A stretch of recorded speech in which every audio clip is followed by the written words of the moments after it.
मेरी तस्वीर पर फूलों का हार चढ़ा था और मेरा बेटा वकीलों के साथ हवेली बेचने का सौदा पक्का कर रहा था। वो नहीं जानता था कि उसकी मरी हुई माँ पिछले दरवाजे से सब सुन रही है। मेरे अपने आंगन में अगरबत्तियों की खुशबू फैली थी। सफ़ेद कपड़ों में रिश्तेदार बैठे थे और पंडित जी मंत्र पढ़ रहे थे। मेरी 13वीं की रस्म चल रही थी, लेकिन उस पवित्र धुएं के बीच मुझे सिर्फ लालच की बदबू आ रही थी। मैं सावित्री देवी 62 वर्ष की उम्र में अपने ही घर के खंभे के पीछे छुप कर खड़ी थी, अपनी ही मौत का तमाशा देख रही थी। सबसे ज़्यादा दुख इस बात का नहीं था कि दुनिया ने मुझे मृत मान लिया था। दुख इस बात का था कि मेरा एकलौता बेटा विक्रम मेरी मौत के बाद आंसू बहाने के बजाय मेरी जायदाद के कागज गिनने में व्यस्त था। मेरा नाम सावित्री देवी है। मैं जयपुर के पास एक पुराने कस्बे में रहती हूँ। मेरे पति रघुनाथ जी का पुश्तैनी मसालों का कारोबार था। हम बहुत रईस तो नहीं, लेकिन बहुत खुशहाल थे।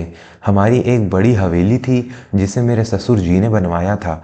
10 साल पहले जब रघुनाथ जी का देहांत हुआ तो लगा मेरी दुनिया उजड़ गई, लेकिन मैंने खुद को संभाला। मैंने औरतों की तरह घर में बैठकर रोना नहीं चुना।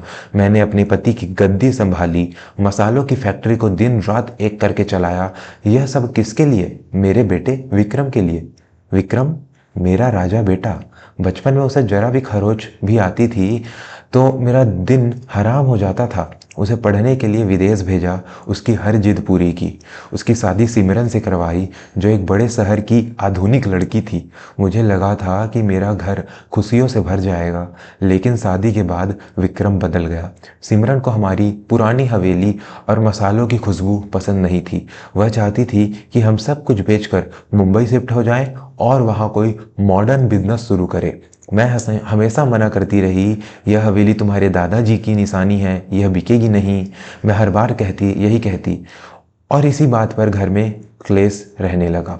कहानी में आगे बढ़ने से पहले, अगर आप भी मानते हैं कि माँ बाप की कमाई उनकी अपनी होती है और बच्चों का उन पर जन्मसिद्ध अधिकार नहीं होता, तो इस वीडियो को लाइक जरूर करें और कमेंट में जय माता दी लिखकर अपनी हाजिरी लगाएं।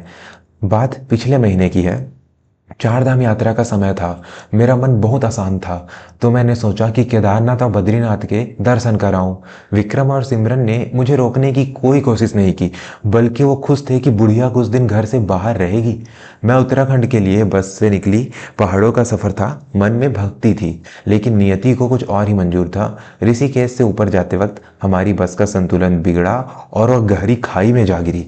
वह मंजर आज भी मेरी आंखों के सामने आता है तो रूह कांप जाती है। चीख पुकार, कांच के टूटने की आवाजें और फिर गहरा अंधेरा। जब मेरी आंख खुली तो मैं किसी अस्पताल में नहीं, बल्कि एक पहाड़ी गांव की झोपड़ी में थी। एक स्थानीय वैद्य जी मेरा इलाज कर रहे थे। मेरे सिर पर गहरी चोट थी और पैर की हड्डी टूट गई थी। उस गांव के लोगों ने बताया कि बस नदी में गिर गई थी। कई लोग बह गए। मुझे उन्होंने नदी किनारे बेहोश पाया था और बचा लिया। वहां न फोन का नेटवर्क था, न कोई सुविधा। मैं 3 हफ्ते तक वहां बिस्तर पर पड़ी रही। याददाश्त भी धुंधली हो गई थी। जब मुझे होश आया और याददाश्त लौटी तो मैंने सबसे पहले विक्रम को फोन करने की कोशिश की। गांव के प्रधान जी के फोन से मैंने विक्रम का नंबर मिलाया। घंटी बजी, लेकिन फोन नहीं उठा। मैंने लैंडलाइन पर फोन किया, किसी ने नहीं उठाया। मुझे लगा बेटा परेशान होगा, शायद मुझे ढूंढने उत्तराखंड आया होगा। जैसे तैसे मैं चंगा होकर गांव वालों की मदद से दिल्ली और फिर जयपुर पहुंची। मेरे पास पैसे नहीं थे, लेकिन इस गांव के भले लोगों ने मुझे बस का किराया दिया। जब मैं अपने मोहल्ले में पहुंची तो देखा कि जगह जगह मेरे नाम के पोस्टर लगे हैं, शोक संदेश। मेरा दिल धक से रह गया। सबने मान लिया था कि मैं मर चुकी हूं। मैं लंगड़ाते हुए अपनी हवेली के गेट पर पहुंची। बाहर बहुत गाड़ियां खड़ी थी, अंदर से मंत्रों की आवाज आ रही थी। मैं समझ गई, आज मेरी 13वीं है। मैं मुख्य द्वार से अंदर जाने ही वाली थी, तभी मुझे सिमरन की आवाज सुनाई दी। वह फोन पर किसी से बात कर रही थी। हाँ भाई, काम हो गया समझो। बुढ़िया तो गई और बॉडी भी नहीं मिली, तो हमने पहचान के लिए कपड़ों के टुकड़े दिखाकर अंतिम संस्कार की रस्म कर दी थी। डेथ सर्टिफिकेट के लिए वकील साहब ने जुगाड़ कर दिया है। आज 13वीं के बाद सब फाइनल। मेरे पैर वहीं जम गए। सिमरन कह रही थी जुगाड़ कर दिया। उन्होंने मेरी तलाश भी नहीं की, उन्होंने बस मान लिया कि मैं मर गई ताकि डेथ सर्टिफिकेट बनवा सके। मैं पिछले दरवाजे से जब रसोड़े की तरफ खुलता था चुपचाप अंदर दाखिल हुई। नौकर चाकर सब मेहमानों की खातिरदारी में व्यस्त थे। किसी ने मुझे उस अंधेरे कोने में नहीं देखा। मैं धीरे धीरे सीढ़ियों के पास उस जगह खड़ी हो गई जहाँ से दीवान खाना ड्राइंग रूम साफ दिखता था। वहाँ का नज़ारा देखकर मेरे कलेजे के टुकड़े हो गए। एक तरफ मेरी बड़ी सी तस्वीर पर रजनीगंधा का हार चढ़ा था, मेहमान पूरी सब्जी खा रहे थे, और दूसरी तरफ कमरे के कोने में एक बड़ी मेज के पास विक्रम, सिमरन, हमारे शहर का सबसे शातिर प्रॉपर्टी डीलर गुप्ता और एक वकील बैठे थे। विक्रम की आंखों में एक आंसू भी नहीं था, वह कागज पढ़ रहा था। डीलर गुप्ता कह रहा था, देखिए विक्रम जी, हवेली की लोकेशन प्राइम है, 15 करोड़ का ऑफर है, पार्टी टोकन मनी का चेक अभी देने को तैयार है, बस एक बार ये रस्में पूरी हो जाएं और कागजात पर आपके दस्तखत हो जाएं। सिमरन ने विक्रम के कंधे पर हाथ रखा और कहा, विक्रम सोचो मत, साइन कर दो। वैसे भी माँ होती तो कभी बेचने नहीं देती, अब वो नहीं है तो हम अपनी जिंदगी अपने हिसाब से जी सकते हैं। मुंबई में वो सी फेसिंग फ्लैट हमारा इंतजार कर रहा है। विक्रम ने पेन उठाया, उसके हाथ जरा भी नहीं कांपे। उसने कहा, हाँ माँ तो पुराने ख्यालों की थी, वो इस हवेली के खंडहर से चिपकी रहती थी। अच्छा हुआ जो हुआ, मतलब एक्सीडेंट दुखद था पर हमारे लिए तो रास्ता साफ हो गया। लाओ वकील साहब, कहाँ साइन करना है। अच्छा हुआ जो हुआ, मेरे अपने बेटे के यह शब्द मेरे कानों में पिघले हुए शीशे की तरह उतरे। जिस बेटे के लिए मैंने रातों की नींद हराम की, जिसे मैंने अपने हाथों से मसालों का साम्राज्य खड़ा करके दिया, वो मेरी मौत को अपनी आज़ादी मान रहा था। उस पल मेरे अंदर की ममता मर गई और एक स्वाभिमानी औरत का जन्म हुआ। मैंने अपनी लाठी जमीन पर पटकी, ठक ठक ठक, शोरगुल के बीच वह आवाज गूंज गई। मैं पर्दे के पीछे से बाहर निकली। मेरे कपड़े मैले थे, सिर पर पट्टी बंधी थी, लेकिन मेरी आंखों में वो आग थी जो आज तक किसी ने नहीं देखी थी। पूरे हॉल में सन्नाटा छा गया। जो रिश्तेदार खाना खा रहे थे उनके हाथ रुक गए। पंडित जी का मंत्र बीच में ही अटक गया।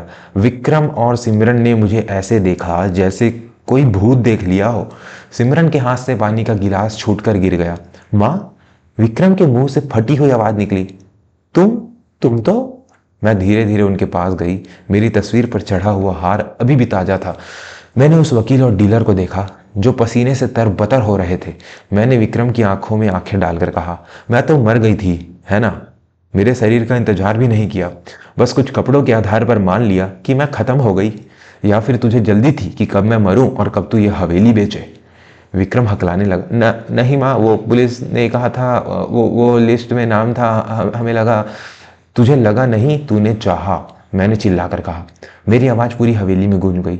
मैंने अभी सुना तो क्या कह रहा था? अच्छा हुआ जो हुआ, रास्ता साफ हो गया, यही कीमत है मेरी ममता की, 15 करोड़। सिमरन ने बात संभालने की कोशिश की। माँ जी, आप गलत समझ रही हैं, हम तो बस आपके बाद सब व्यवस्थित कर रहे थे। मैंने सिमरन की तरफ उंगली उठाई। चुप रहो, एक शब्द भी मत बोलना। मैंने अपने कानों से सुना है, तुम क्या जुगाड़ की बात कर रही थी? तुम दोनों ने मेरी मौत का जश्न मनाया है। मैंने वकील की तरफ देखा और कहा, वकील साहब, यह जो कागज आप तैयार करवा रहे हैं यह गैर कानूनी है, क्योंकि इस जायदाद की मालकिन अभी जिंदा है और जब तक मेरी सांस चल रही है इस हवेली की एक ईंट भी नहीं हिलेगी। डीलर गुप्ता ने अपना बैग उठाया और बिना कुछ बोले वहां से खिसक लिया। मेहमान कानाफूसी करने लगे। विक्रम के पैरों में गिर गए। विक्रम मेरे पैरों पे गिर गए पड़ा। माँ, मुझे माफ कर दो, मैं भटक गया था, सिमरन ने मुझे उकसाया था, मैं आपका बेटा हूँ माँ। यही वो पल होता है जब अक्सर माएँ पिघल जाती हैं। अगर यह कोई फिल्म होती तो मैं उसे माफ कर देती और गले लगा लेती, लेकिन यह हकीकत थी, और हकीकत यह थी कि मेरा बेटा मुझे बेच चुका था। मैंने अपना पैर पीछे खींच लिया। उठो विक्रम, मैंने सख्त आवाज में कहा, तुम मेरे बेटे हो, यही मेरा सबसे बड़ा दुर्भाग्य है।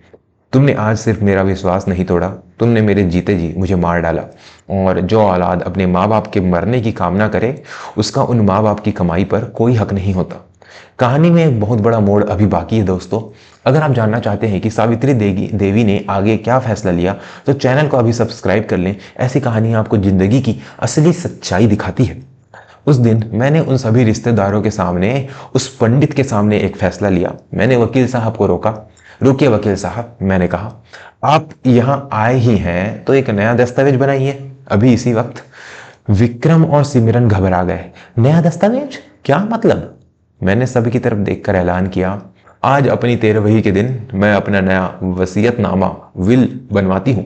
मेरे पति ने यह हवेली और यह कारोबार मुझे सौंपा था और मैं सावित्री देवी अपने पूरे होशो हवास में यह घोषणा करती हूँ कि मेरी चल और अचल संपत्ति का एक भी हिस्सा मेरे बेटे विक्रम या उसकी पत्नी को नहीं मिलेगा। पूरे हॉल में सन्नाटा छा गया। विक्रम रोने लगा। माँ ऐसा मत करो, हम कहाँ जाएंगे, मुझ पर कर्जा है, मैंने लोगों से पैसे ले रखे हैं इस भरोसे पर कि हवेली बिकेगी। तो कर्जा चुकाओ, मैंने कहा। मेहनत करो जैसे तुम्हारे पिता ने की थी, जैसे मैंने की थी। यह हवेली अब एक ट्रस्ट हो जाएगी। यहाँ एक वृद्धाश्रम बनेगा उन बुजुर्गों के लिए जिन्हें उनकी औलादों ने ठुकरा दिया है। कम से कम मेरी छत उनके काम तो आएगी। सिमरन चिल्लाने लगी, यह आप नहीं कर सकती, यह हमारा हक है, हम कोर्ट जाएंगे। मैंने हंसते हुए कहा, जरूर जाना, कोर्ट में जज भी इंसान होते हैं। जब उन्हें पता चलेगा कि तुम दोनों ने मेरी फर्जी मौत का सर्टिफिकेट बनवाकर प्रॉपर्टी बेचने की कोशिश की तो प्रॉपर्टी तो दूर, तुम दोनों जेल की हवा खाओगे। जालसाजी का केस मैं अभी दर्ज करवा सकती हूँ। जेल का नाम सुनते ही दोनों की बोलती बंद हो गई। उस शाम जब मेहमान चले गए तो मैंने विक्रम और सिमरन को कहा कि वे मेरे घर से निकल जाएं। हाँ, मैंने अपने ही बेटे को घर से निकाल दिया। यह कठोर था, बहुत दर्दनाक था। एक माँ के लिए इससे भारी बोझ कुछ नहीं होता, लेकिन कभी कभी सबक प्यार से ज़्यादा जरूरी होता है। आज 5 साल हो गए हैं उस घटना को। मेरी हवेली में अब रघुनाथ सेवा सदन चलता है। वहाँ यहाँ 40 बुजुर्ग रहते हैं। हम सब एक बड़ा परिवार है। मैं उनकी देखभाल करती हूँ, वो मेरा साथ देते हैं। मुझे अब कभी अकेलापन का एहसास नहीं होता। सुना है विक्रम और सिमरन अब किराए के मकान में रहते हैं। विक्रम एक छोटी सी नौकरी करता है और सिमरन टिफिन सर्विस चलाती है। वे कई बार माफ़ी मांगने आए, लेकिन मैंने उनसे कभी मुलाकात नहीं की। माफ़ मैंने उन्हें कर दिया है अपने दिल के सुकून के लिए, लेकिन भरोसा कांच की तरह होता है, एक बार टूट जाए तो दोबारा जुड़ नहीं सकता। दोस्तों, मेरी कहानी से बस एक ही सीख मिलती है, जायदाद, पैसा और मकान ये सब यहीं रह जाएंगे। अपने माँ बाप की इज्जत करना सीखो, क्योंकि जिस दिन वो चले गए उस दिन दुनिया की सारी दौलत देकर भी तुम उनके सिर पर हाथ फेरने का सुकून नहीं खरीद पाओगे। और याद रखना, ऊपर वाले की लाठी में आवाज़ नहीं होती, लेकिन जब पड़ती है तो कोई वकील या दलील काम नहीं आती। अगर आपको मेरी यह कहानी और मेरा फैसला सही लगा तो वीडियो को लाइक करें और अपने परिवार के साथ शेयर जरूर करें। शायद किसी की सोई हुई आत्मा जाग जाए। मैं हूं आपका दोस्त, और ऐसी ही दिल को छू लेने वाली कहानियों के लिए नीचे दिए गए लाल रंग के सब्सक्राइब बटन को दबाना मत भूलिए। मिलते हैं अगली कहानी में, तब तक अपने माता पिता का ख्याल रखें। धन्यवाद।